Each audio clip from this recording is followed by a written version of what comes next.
Hi, good morning. What up? Hala, hala, hala. I'm MJ. I'm the founder of Ultra Love. I do these daily readings to connect with you guys, to offer a little fun and entertainment, to share the brand. It's Ultra Love lovers. Okay? Like, straight up. My God, does the world, I mean, I don't know. I don't have answers. I just have messages through the tarot, you guys. I wish the world was a better place for everybody. I wish that we could not act in violence and brutality and not deceive one another. And, I wish we could be more honest and all that shit. Fuck. But here we are. Here we are. Anyway, love and just beingness. I found a great quote, and this is referring to like toxic positivity, spiritual bypassing, stuff like that, or just straight up emotional manipulation. It said, being present doesn't mean feeling good. Was that it? It's something like that, but let that sit in, because I think people think like, I'm present. That presence means neutrality. No. That's part of meditation, is to cultivate presence so that you can be present when you're in the fucking rage, when the rage is coming, or when we're, the other day I was having a good old emotion storm, and I'm like in bed just being like crying, but the cries were so beautiful. And that's part of what I talk about. Like, true presence brings the light of our awareness to the shadow, and the shadow, when we're present with it, we can alchemize it, integrate it, work with it, rather than be its victim. I don't know. That's my thought of the day. Let's pull some cards for you guys. Divine guidance, love, and clarity for my Holy Shazam, love is supreme. Again, like I say, you guys, these are for fun entertainment. I'm an intuitive reader. As in, I just pull the cards intuitively and channel the messages intuitively. So if you're resonating with the vibes, feel free to book. Otherwise, happy to be here. Welcome. New beginning in love. New beginning in love. There was that Lover's energy, so we're probably focusing on love this week.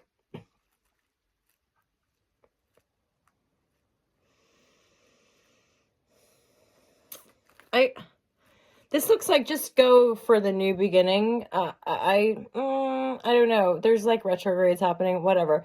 But this looks like potential people from our past. I'm sure there's like Saturn retrograde, Neptune retrograde, probably Mercury going retrograde at some point. So only because it's 6 of Cups. 6 of Cups is often people returning, and there's 2 nights. So I'm like, yeah, people from our past coming back. Maybe for resolution, maybe for booty call. I don't know, but this isn't like, there's no change. As in, if these are 2 different love situations from the past, neither worked out, and neither of these people were like proper knights. They were probably slightly manipulation, maybe addicts, maybe. Yeah. So take the new beginning. If there's a fresh new beginning, fresh new person, take that.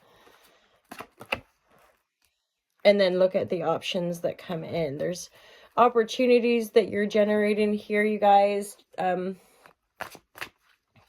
again, it might take that little bit of like stepping out of our comfort zone, right?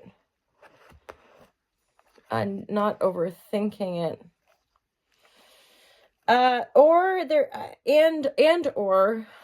You guys might be conflicted about a work situation, like you're not digging it, you're not digging someone you work with or for, maybe don't know how to generate that new start, maybe it's like, fuck, I don't know how to communicate with this person. There's some sort of like an energy battle, like you're not sure what move to make.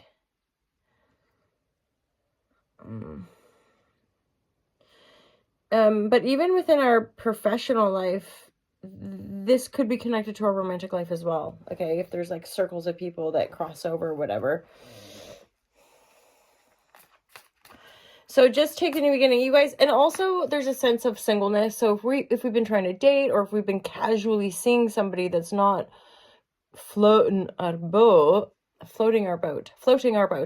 then take this brand new start or initiate it. Maybe you're the one initiating it, because it just looks like stuff coming in, or certainly stuff from your past. You're like, no, thank you. I don't want that. Cheers, bud. My bud. Where's Obelish? My cat.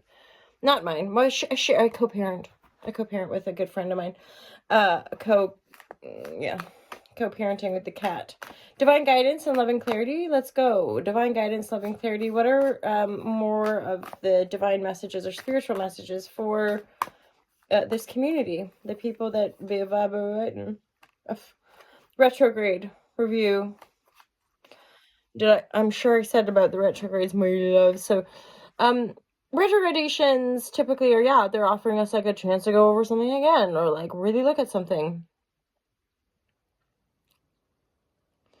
I must say, the large majority of the planets in my birth chart are retrograde.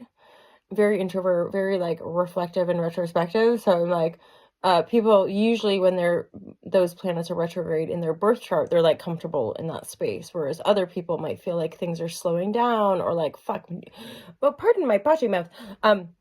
New information comes in and it forces us to kind of, wait, don't necessarily go in that direction yet. So, options, opportunities, brand new starts. I think some of you, okay, so say maybe you've been like starting to date again. Some of you, it's just not, you're like, you've been on 4 or 5 dates. You're like, wowzers, slim pickings, like not being able to, so you're like, oh, bosh, I'm going to go travel, or I'm going to look into completely different types of people, right? Maybe a friend wants to like team you up with somebody.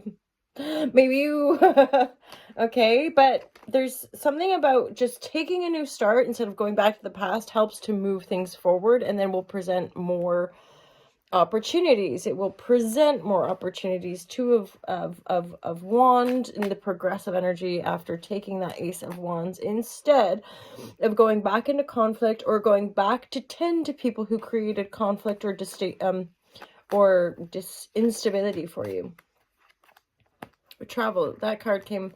You guys might be, I'm sure I got a sense of that at some point. Some of you might be looking to travel for sure. And that's the 2 of Wands energy. We take a new start. We are generating and creating new opportunity for ourselves. So this defo could be an opportunity to create more opportunity.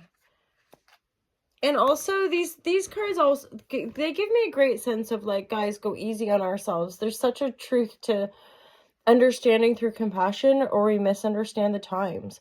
Like trying to have more love in our hearts. Part of the disparity in our human culture really is that disconnect.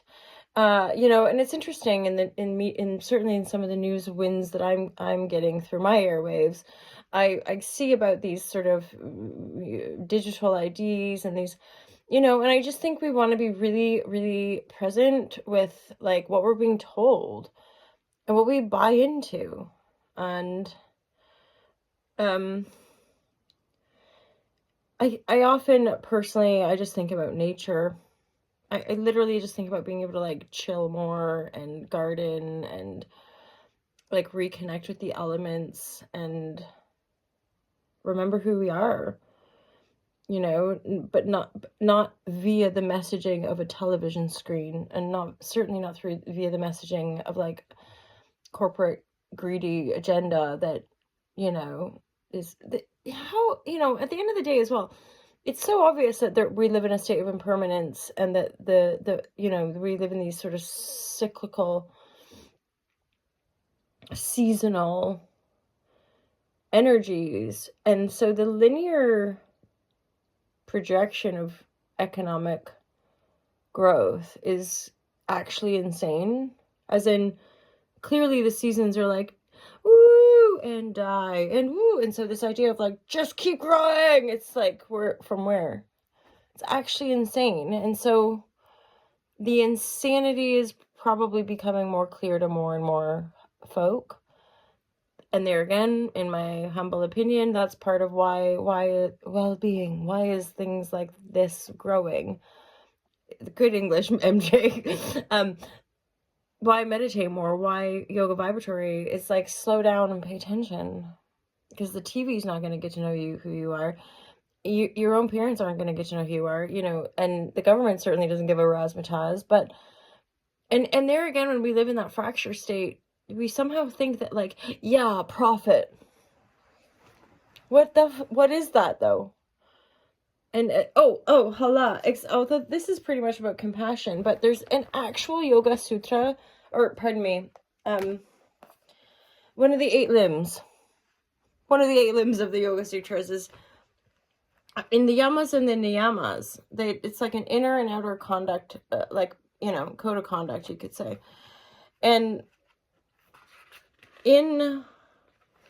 so obviously we know, like, no stealing, but even in the yogas, in the yamas and the niyamas, they talk about non-hoarding. And I think about my pretty much lifelong desire for, like, simplicity, and how I, like, don't like having too much stuff. It, like, it gets uncomfortable. But it's like there's a truth to that. Like, why we're literally just programmed to, like, shop. And then when we can't have stuff, it's like, I want the thing. And we wonder about the disparity in the enslavement of other people in different cultures, and the disparity and really in the enslavement of this planet by our own overconsumption, with piles of clothes in places, and obviously the plastic that fills the oceans, and just the kind of trash. And we're like, ew, we don't want the trash. We don't want the dead carcasses. We don't want this stuff. And yet we're just like, buying, shopping. And I'm right there with you. I propagate buying secondhand and have done for a long, long time. I try buying all secondhand myself, but I'm still a bloody consumer. I'm still looking at eBay before doing my work this morning, and so that's an awareness. Like, shopping's an addiction. Like, grabbing our phones. Like, anyway, stop, MJ. Enough of this now. Oh wait, I'm I'm all over the place with this. I thought that was a principle, but maybe I'm wrong. Anyway, there it is. Non-violence, ahimsa, non-violence. So you've been observant of how your thoughts affect your actions, and how your actions reflect the quality of your life. Through actively changing your internal monologue, you're manifesting a heightened state of consciousness and a new paradigm. This is what it's all about, my loves, isn't it? So we change, and the world changes around us, as much as it's still freaking brutal. Like, in a gentle sense, I would say my life is wild. It's a wild ride, but there's genuine expansion and beauty, even though it's not obvious, but who cares? Like, in essence, who are we here for? Yourself. If you're you, I don't know, who did your mom dictate it all from the cosmos, or are you just like, I don't know. I'm talking razzmatazz. We got to wrap this up. This is a long share. Whoa. Let's go. All about the best. Continue to fine-tune your inner language to radiate compassion, joy, and peace. Even the most disciplined yogis still often look in the mirror and think negative thoughts about themselves. Yes, obviously. Get frustrated when stuck in traffic, or speak words to a loved one that don't radiate pure love. These moments are your guru, reminding you of where you still need to grow. Overcoming your triggers facilitates growth. Each time you feel the voice of negativity come through, sing back to it words of ahimsa, compassion. You'll quickly find these words echo back by all that you encounter. And ideally the world, right? Like, so more compassion will help us have a deeper understanding, and ideally, like, stop using violence as a way to, like, resolve things, and stop stealing from one another. And stop fighting over whose God is best. Like, gee whiz, we're all here together. It's obvious, right? And yet, but clearly the division and all the struggle is part of our evolution, just like all the trauma and like trauma brain and just like of our generation. So let's keep healing. Let's keep connecting. Let's keep high-fiving one another in that healing journey. As far as feel your feelings, try to be honest, or be honest with yourself, most importantly, but also with other people. But otherwise, that's it. Have a great day, you guys. Peace.